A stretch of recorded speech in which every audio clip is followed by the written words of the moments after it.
Hello বন্ধুরা, কেমন আছেন সবাই? আশা করি সবাই ভালো আছেন এবং আরেকটি নতুন ভিডিওতে আপনাকে স্বাগতম। বন্ধুরা, আজকে যে বিষয়টি নিয়ে কথা হবে সেটা হলো আমাদের বোর্ড চ্যালেঞ্জ নিয়ে।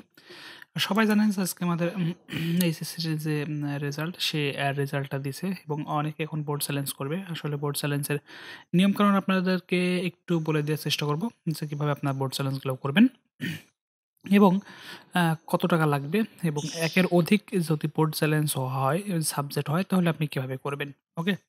আমি প্রথমে দেখাচ্ছি যে আপনি মেসেজ অপশনে যাবেন। আপনার ফোনে যে মেসেজ আছে সেই মেসেজ অপশনে যাবেন এবং আরএসসি আপনি ছোট হাতের দেন, বড় হাতের দেন, যে কোনোটা দিলেই হবে এবং স্পেস স্পেস বাটনটা দেবেন,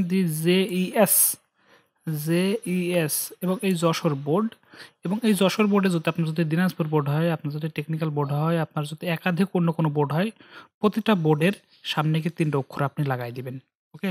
আপনাকে আমি বোঝাতে পারছি কিনা? আপনার যদি ঢাকা বোর্ড হয় ডিএইচএ ৩ টা ওয়ার্ড, আপনার যদি দিনাজপুর বোর্ড হয় প্রথম কি ৩ টা ওয়ার্ড, এই ৩ টা ওয়ার্ড করে আপনি এখানে লিখে দিবেন আপনার যদি অন্য কোনো বোর্ড হয়। ওকে? এরপর আসেন স্পেস। এই স্পেস দেওয়ার পরে রুল নম্বর, যেটা আপনাদের অ্যাডমিট রিপোর্ট দেওয়া আছে, আপনাদের পরীক্ষার যে রুল নাম্বার, সেই রুল নাম্বারটি দিবেন। এরপরে স্পেস দিবেন, দিয়ে সাবজেক্ট কোড। অথবা আপনাদের যে সাবজেক্ট কোড আছে, আপনার যে অ্যাডমিট আছে, অ্যাডমিটে কিন্তু সাবজেক্ট কোড দেওয়া আছে।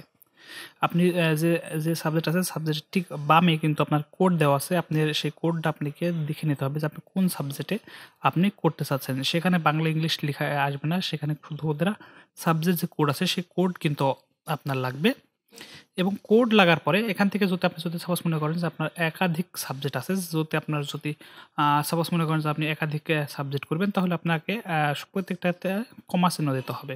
ওকে? কমা চিহ্ন বলতে আপনাকে বোঝায়, মনে করেন যে আপনি ১০৭ আর ১০৮ করবেন। আপনি ১০৭ লিখবেন, লিখে কমা চিহ্ন দিবেন, দিয়ে ১০৮ দিয়ে দিবেন। ওকে? এভাবে যে আপনার যদি একাধিক সাবজেক্ট হয়, আপনি একাধিক সাবজেক্ট কিন্তু আপনি দিয়ে দিবেন। আর যেমন আপনার সিঙ্গেল সাবজেক্ট করতে পারবেন না কোনটায়, সেটা হলো আপনার বাংলাতে আর ইংলিশে কিন্তু আপনি সিঙ্গেল সাবজেক্ট করতে পারবেন না। যেমন Bangla first part, second part, English first part, second part.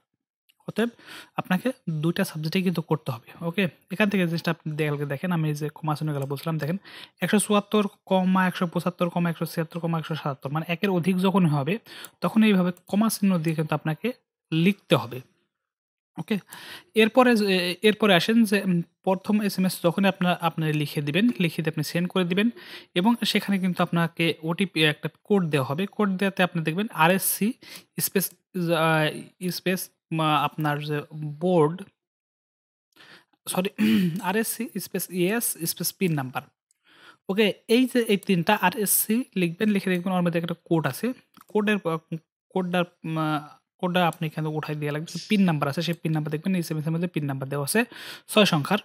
৬ সংখ্যার পিন নাম্বার দিবেন এবং কনট্যাক্ট নাম্বার দিবেন। ওকে?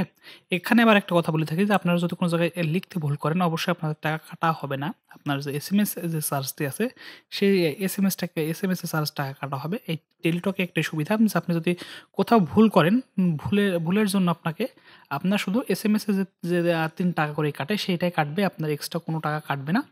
আপনি যদি ভুল করে থাকেন তবে। ওকে? এরপরে আসেন যে আপনি আপনার যদি এসএমএস যখনই আপনি এই সেকেন্ড অপশন যখন পার করবেন, পার করার পরে যখনই আপনি আপনার এসএমএস দিয়ে দিবেন 162 তে কনফার্ম করে এবং আপনার যে ক্যান্ডিডেট থাকবে, যেখানে যে কনট্যাক্ট নাম্বার বলছে, এই কনট্যাক্ট নাম্বারটি আপনি লিখে দিবেন। আপনার যদি নিজের হয় তাহলে তো নিজের ফোন নাম্বার, আর আপনার যদি কোনো পার্সনের হয় তাহলে RSC space ES space PIN number space contact number, মানে ওর ফোন নাম্বারটা এখানে বসাই দিবেন। বসাই দিয়ে 162 তে আপনি এসএমএসটা পাঠায় দিবেন। ওকে? আপনি এভাবে কিন্তু বোর্ড চ্যালেঞ্জটা করতে পারবেন। আর আপনার যদি কোনো সাবজেক্টিভ মার্ক কম আসে তাহলে কিন্তু আপনি মনে করেন যে আপনি এই কাজগুলো করবেন। যেন আপনার অন্য কোনো জায়গায় যাওয়া লাগবে না। আপনি শুধু টেলিটক সিমের মাধ্যম দিয়ে করতে পারবেন। আর আপনারা জানেন যে টেলিটক সিমে অনেক সুযোগ সুবিধা আছে। আপনি যদি স্টুডেন্ট হয়ে থাকেন তাহলে অবশ্যই একটি টেলিটক সিম আপনি আপনার যেকোনো টেলিটক কাস্টমার কেয়ারে গেলে আপনার স্টুডেন্ট হিসাবে আপনাদেরকে সিম দেওয়া হবে। সেটা মনে হয় সিমটা যথেষ্ট সময় ফ্রি দেয়। ওকে? এই না হলে একটা সিমের দাম ৳৫০, তারা কিন্তু ৳৫০ নিবে এবং স্টুডেন্টকে যথাসময় ফ্রি দেয় আমার জানা মতে। ওকে? আজকে আজকে এই পর্যন্তই। আর এই বোর্ড সায়েন্স সম্বন্ধে যদি কোনো কোয়েশ্চেন থেকে থাকে তাহলে অবশ্যই কোয়েশ্চেন করতে পারেন।